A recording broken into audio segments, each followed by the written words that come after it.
Совсем скоро День Победы. Некоторые уже начинают активно готовиться к этому великому празднику. Например, кадеты. Они уже изучили основы военного дела. В Парке Победы проходит очередной этап военно-патриотической игры – морской бой.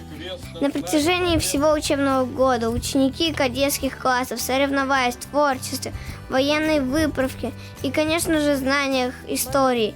И вот пришло время выложиться по полной. В чем особенность казачьего отряда?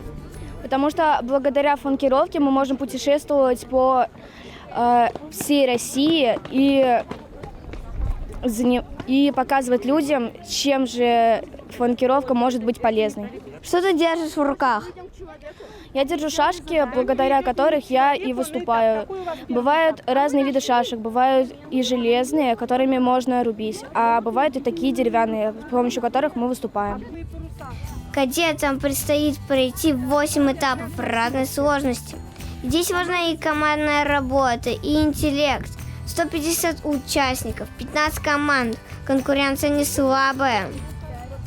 Расскажи, какая точка квеста самая классная? Мне больше всего нравится ходить, то есть тут будет такой квест, точнее точка квеста, где надо будет искать местность, и там будет что-то, и указать ее надо. Также тут будут кроссворды, узлы вязать надо будет. Еще мне нравится раскладывать палатку, раскладывать и собирать. Победить здесь круто, но это не конец игры. Набранные баллы пойдут в зачет каждой команде. Кстати, принимать участие в данном соревновании можно лишь один раз.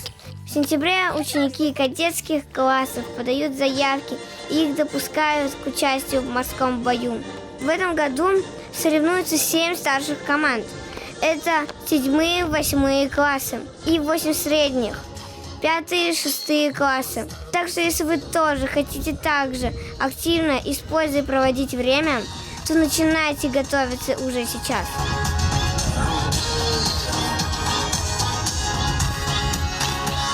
Сколько всего должен знать и уметь настоящий патриот.